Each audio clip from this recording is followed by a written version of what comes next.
Gregorian ক্যালেন্ডারের পাতায় আজ ২০ ফেব্রুয়ারি রোজ শুক্রবার। আর আজ থেকে ঠিক এক সপ্তাহ আগে ১৩ ফেব্রুয়ারি সকালবেলায় যদি কোনো ক্রিকেট ফ্যানকে প্রশ্ন করা হতো এবারে টি-20 বিশ্বকাপ নিবে কোন দল, উত্তরে যে ২-৩টা দলের নাম আসতো নিশ্চিতভাবেই তাদের মধ্যে একটা ছিল অস্ট্রেলিয়া।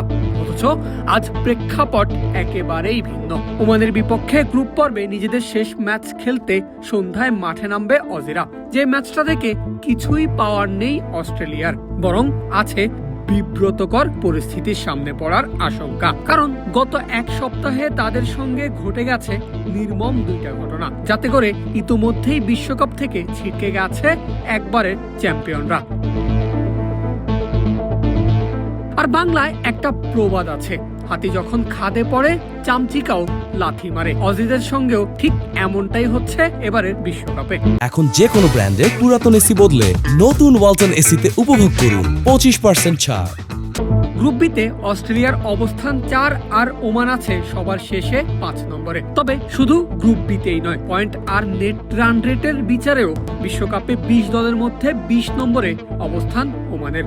অথচ সেই ওমানই এখন হুমকি দিচ্ছে অজিদের, বলছে অস্ট্রেলিয়াকে গুড়িয়ে দেওয়ার এটাই নাকি সেরা সময়। নিঃসন্দেহে এটি আমাদের শতভাগ সেরা সুযোগ। ছেলেরা দারুণভাবে মুখিয়ে আছে। টি-20 এমন একটি খেলা যেখানে গতি আর ছোট ছোট মুহূর্ত খুবই গুরুত্বপূর্ণ। সেই মুহূর্তগুলো ঠিকভাবে কাজে লাগাতে পারলে যে কোনো দিন যে কোনো কিছু সম্ভব। অস্ট্রেলিয়া এই মুহূর্তে ভালো করছে না, তাদের গুড়িয়ে দেওয়ার এটাই সেরা সময়। গেল শুক্রবার জিম্বাবুয়ে, এরপর সোমবার শ্রীলঙ্কার কাছে হেরে এরই মধ্যে বিশ্বকাপ থেকে ছিটকে গেছে সাবেক বিশ্ব চ্যাম্পিয়নরা। আর সেই সুযোগেই হতাশায় নিমজ্জিত অজিদের মরণ কামড় দিতে চায় ওমান।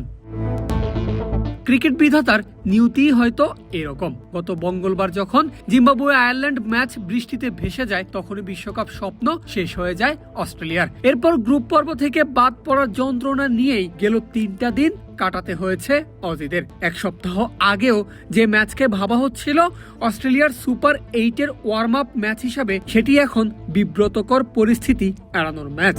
ওমানের ক্যাপ্টেন জিতেন্দ্র সিং হুমকি দিলেও অস্ট্রেলিয়া অবশ্য টি-20তে সহযোগী দেশের কাছে কখনোই হারেনি। তার উপর ২০২৪ বিশ্বকাপে দুই দলের দেখায় ওমানকে ৩৯ রানের ব্যবধানে হারিয়েছিল অজিরা। নিশ্চিতভাবেই এবারও ফেভারিট হিসাবেই মাঠে নামবে অস্ট্রেলিয়া। তবে আছে একটা পার্থক্য, এই অস্ট্রেলিয়া আত্মবিশ্বাসে আঘাত পাওয়া, তছনছ হয়ে যাওয়া একটা দল। বিশ্বকাপ ফাইনালের ফেভারিট হিসেবে টুর্নামেন্ট খেলতে এসে যারা এখন গ্রুপ পর্ব থেকেই বিদায় নিচ্ছে। সব মিলিয়ে ফলাফল কি হয় সেটা জুম্মাবার রাতেই দেখা যাবে। পারভেজ আল হাসান, ক্রিক ফ্রেন্জি।